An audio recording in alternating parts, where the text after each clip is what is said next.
Please note, The Phantom Lover was published in 1921 and may contain period-typical racism, sexism, or other disquieting content.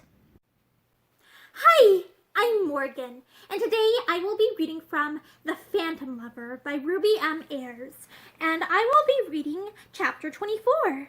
June raked up another appointment for the following day. "I'm behaving like an angel to you," she told Mickey. "Yesterday I tramped about the fields till I was worn out, so that I should be out of the way and Esther could meet you. Oh, she didn't want to go at all," she hastened to add as she saw the look of pleasure that filled his eyes. "I had to make her go."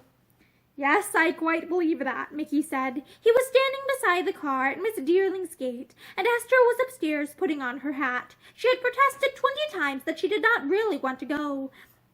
She had begged June to take her place. She had implored Mickey to take June instead, but they had both refused. "I'm not keen on motorin' when it's cold," June declared. "Besides, I've got my business to see to, and I don't want Mickey. You go, Esther, and amuse the poor soul, just to please me." Esther said, "Very well," and tried to look as if she were not anxious at all, but she was really looking forward to another drive. "Didn't you really want to come?" Mickey asked as they drove away. Esther laughed. "Of course I did. I wanted to come so badly I had to pretend that I didn't, just for decency's sake." There was a little silence.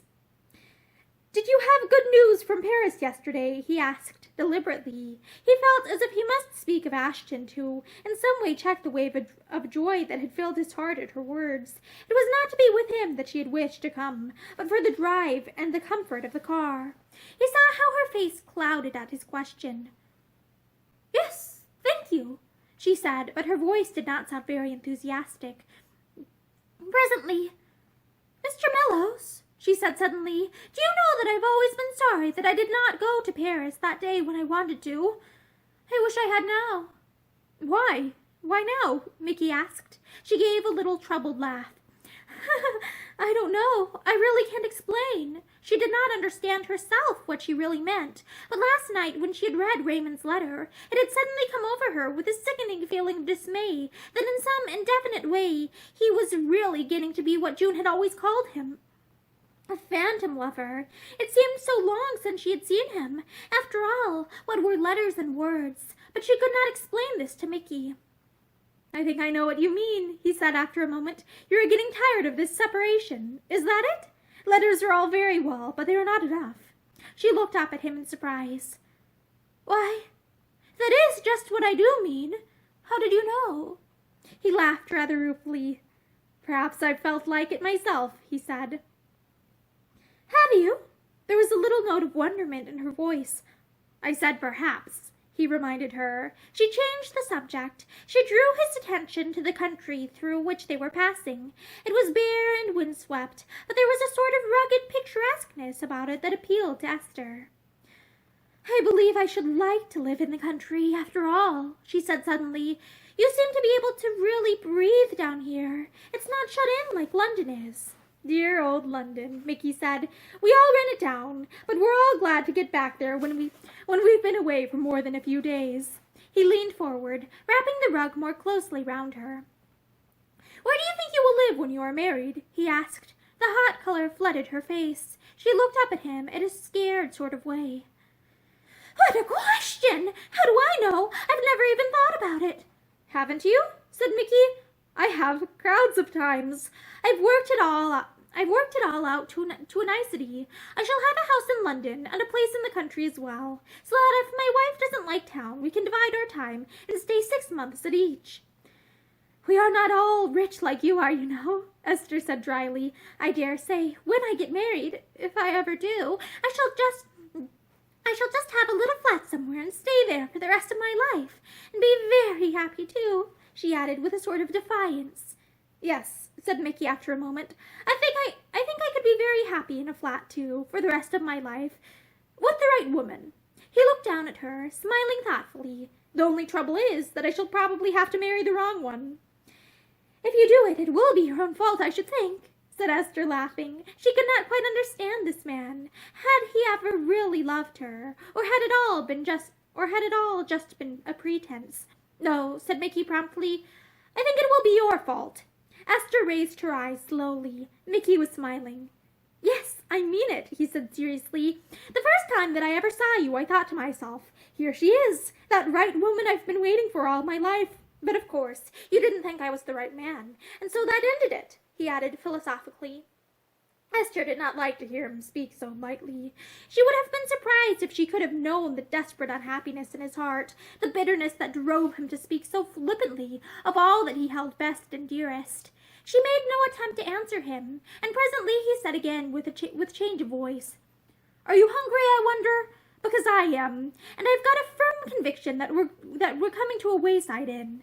Do you see the chimneys through the trees?" He slowed the car a little. There's another car outside. What do you say? Shall we risk it?" "It would be rather nice," Esther admitted. She was feeling cold. She was rather glad when the car stopped and Mickey gave her his hand.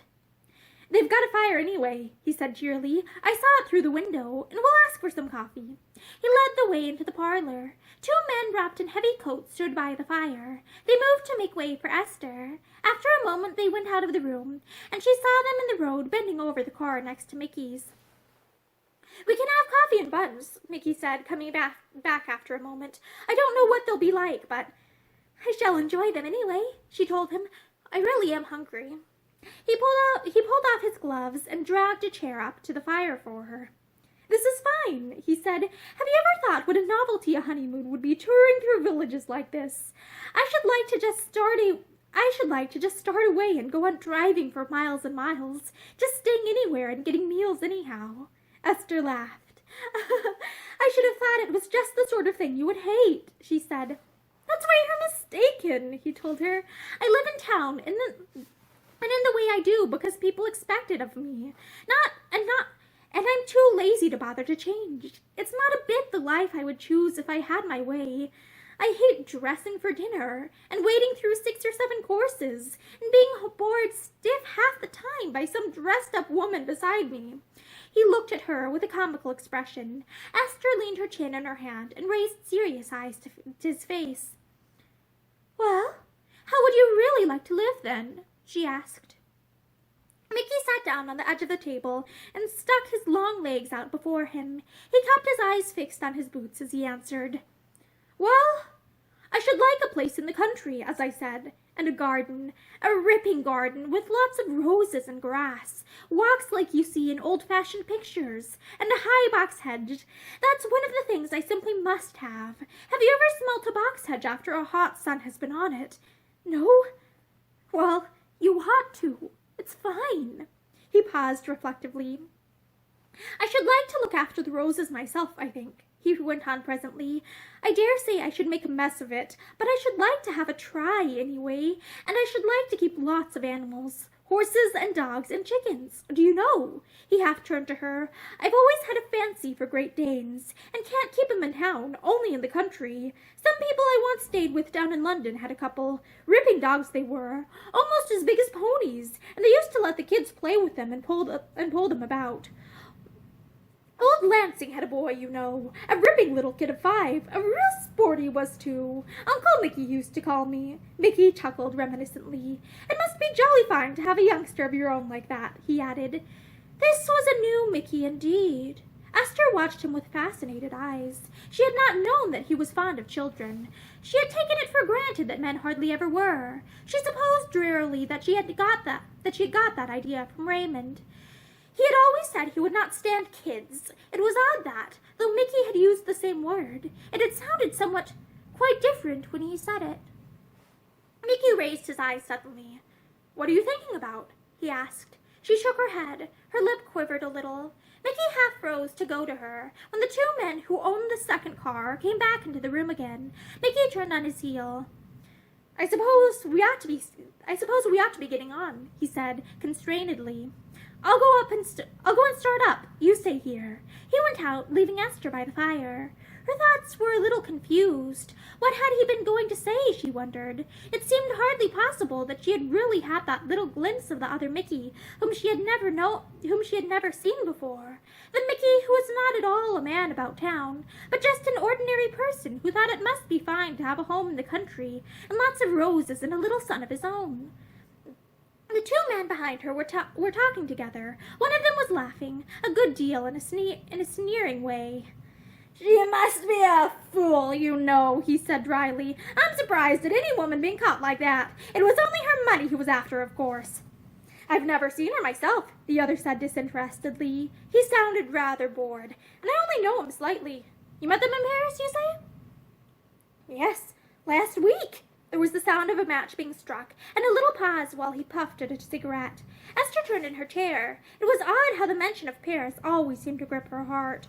She looked at the two men, but they were both strangers to her. "Perhaps he won't really marry her," the elder one said, yawning. "There's many a slip, you know, and from what I know of Raymond Ashton," he shrugged his shoulders eloquently. The girl by the fire sat very still. She was staring at the two men with piteous gray eyes. She felt as if all the blood in her body had ebbed to her heart, where it was hammering enough to kill her. Like someone in a dream, she heard the laugh the other man gave. "Not marry her? My dear boy, he must. It's his last chance, and he knows it. He's up to his neck in debt and borrowed money. As a matter of fact, I shouldn't be at all surprised if Tubby Clare's widow hasn't already changed her name for Raymond Ashton's." And that is the end of chapter 24 of The Phantom Lover by Ruby M. Ayres. Thank you for listening to this chapter with me, and I hope you listen to many more in the future. Have a great day.